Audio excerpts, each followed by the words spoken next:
The 1961 Ferrari 250 GT, California. Less than 100 when made. My father spent 3 years restoring this car. It is his love, it is his passion.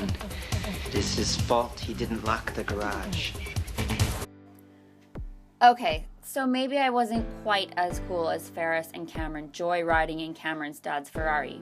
But in my early years, having access to a car gave me a similar sense of exhilaration. Like many of my friends, as soon as I turned 16, I was eager to get my license and get my hands on a car. At that age, a car meant freedom.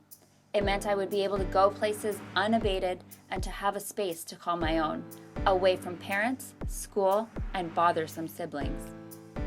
Now, about 15 years later, owning a car has lost the luster it once had.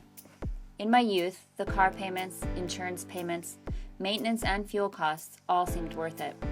A small price to pay for my little piece of freedom.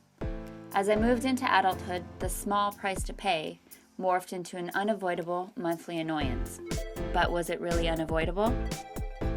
3 years ago, I relocated to downtown Calgary for work.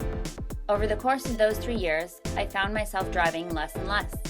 I first contemplated going carless about 6 months ago. The sheer convenience of having a vehicle on hand delayed my inevitable decision. But every month, I cringed when another chunk of money was drained from my bank account, disappointed that I still hadn't pulled the trigger.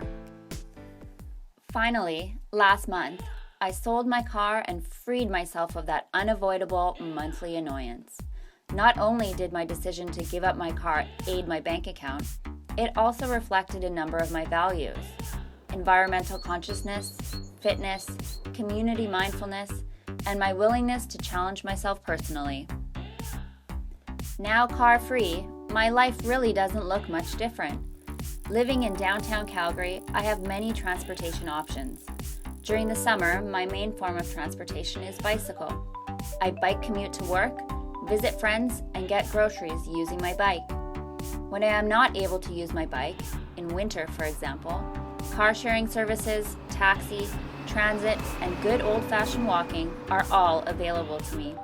Getting from point A to point B really is not too much of a struggle, and often biking will get me there faster than driving would have. I am extremely happy with my decision to go carless. I feel empowered to keep challenging myself. Just as getting a car in my teenage years brought me a sense of freedom and satisfaction, so has going carless later in life. Biking brings me closer to the street level. Rather than shuffling around the city isolated in my vehicle, I get to experience and connect with my community. I am more mindful of my day-to-day activities and more strategic in my movements.